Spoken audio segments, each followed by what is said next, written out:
Also ich denke auch, der Hauptgrund für die App ist tatsächlich die Reichweite. Weil ich habe heute mir das mal im App Store angeguckt und es ist wirklich so, der Trailer Relive Your Childhood und so. Also es ist komplett auf Nostalgie getrimmt, muss man wirklich sagen. Und ich meine ganz ehrlich, die meisten Leute spielen ja auch nicht auf der App, bin ich mir immer noch ziemlich sicher, dass die allermeisten, wenn es vor allem ums richtige Grinden geht, stundenlang zocken, die ganze Zeit zocken, dass es da wirklich um Nostalgie geht und Werbung machen, Leute darauf aufmerksam machen. Die werden anfangen zu spielen, irgendwann checken sie, Moment, das ist ja gar keine App. Also, es ist zwar eine App, aber es ist keine, also es ist halt nicht wie Life Legacy quasi, es ist kein Mobile-Game, sondern es ist ja nur eine App für ein bereits bestehendes Browser-Game. Also einfach ein zusätzlicher Zugang zu etwas, was schon lange existiert, schon seit Jahren. Und das werden die ja früher oder später erfahren, diese Leute, die jetzt wirklich nur darauf aufmerksam werden. Und dann, ja, ist das halt, wie gesagt, Werbung. Ich meine, es wird nicht so viel Geld kosten, eine App im App Store zu haben, oder? Kostet das überhaupt Geld? Wahrscheinlich schon. Aber ich denke nicht, dass das kontinuierlich Geld kostet, oder? Keine Ahnung. I don't know. Ja gut, und vielleicht kann man dann jetzt auch F-Coins mit Google Play und so bezahlen, was wahrscheinlich vorher auch nicht ging, oder? Weil es gibt doch dieses Google Play-Zeug. Vielleicht ist das jetzt auch eine neue Zahlungsmethode für Mobile Only. Weiß ich nicht. Könnte auch sein, dass sich da neue Einnahmequellen erhoffen. Vielleicht Leute sich nur die App holen, um über Google Play zu cashen oder so. Keine Ahnung. Ja. Was ich aber immer noch interessant finde, ist, dass sie es einfach komplett, also das Lustige ist, es stand sogar drin, und ich meine, solche Disclaimer liest man ja immer, ne?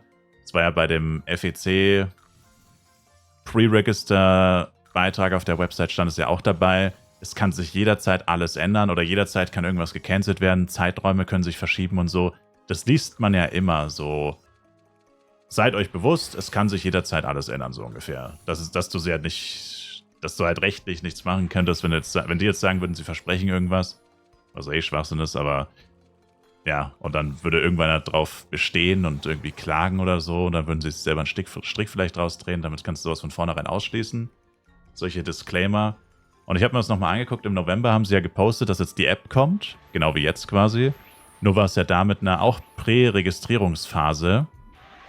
Und ich denke mal, einige von euch haben sich da auch vorab registriert. Das war kurz nach dem FEC, letztes Jahr. Und da haben sie uns Codes versprochen. 4 Codes, ich habe alle 4 ausprobiert, die gehen nicht. Und auf der Website steht auch dabei, kann jederzeit gecancelt werden, ohne vorherige Benachrichtigung, also without prior notice, kann das jederzeit komplett gecancelt werden. Und ja, haben sie auch gemacht. Sie haben uns nicht Bescheid gesagt, dass es gecancelt wird. Sie haben es einfach totgeschwiegen. Und jetzt 5 Monate später kommt plötzlich die App doch. Aber diese Vorab-Registrierungsbelohnungen, die sie da angepriesen haben, diese Coupon-Codes, die sie da versprochen haben, die würde es jetzt halt nicht geben. Also ich habe sie alle ausprobiert, gehen nicht. Und da ja auch nie wieder ein Wort darüber verloren wurde und die Codes auch in dem neuen Beitrag nicht mehr erwähnt wurden, wird es wohl einfach tatsächlich genauso, wie sie es gesagt haben, ohne Notice gecancelt worden sein. Und ja, ich meine, es stand dabei, aber ich finde es irgendwie trotzdem frech, weil imagine, jemand wartet da jetzt seit 5 Monaten drauf. Ich meine, es gibt jetzt zwar diese Launch-Events, okay, aber da muss man sich ja sogar einen neuen Account für machen bei dem einen, wenn ich das richtig verstanden habe, bei diesem Level Race. Das zählt ja anscheinend nur für neue Accounts und so. Also so, keine Ahnung, das ist schon ein bisschen fies, finde ich. Also, ich meine, mir war das von vornherein relativ egal mit der App. Ich hätte es halt einmal ausprobiert gefühlt und dann nie wieder gespielt wahrscheinlich. Aber für die Leute, die wirklich darauf gewartet haben, und da wird es ja wahrscheinlich schon ein paar zumindest geben, die sich darauf gefreut haben, die hast du halt so ein bisschen im Regen stehen lassen. Also ich habe da auch nie wieder was mitbekommen, seit November eben bis jetzt, dass da auch mal wieder ein Update gegeben wurde, was da jetzt der aktuelle Stand ist. Das wurde einfach komplett totgeschwiegen, bis halt jetzt endlich mal was passiert ist. Schon etwas merkwürdig, wie man sowas handhabt bei Gala. Ich meine, besser später ist nie. Besser später ist nie. Aber die Art und Weise und so, es ist schon wieder einfach nicht cool.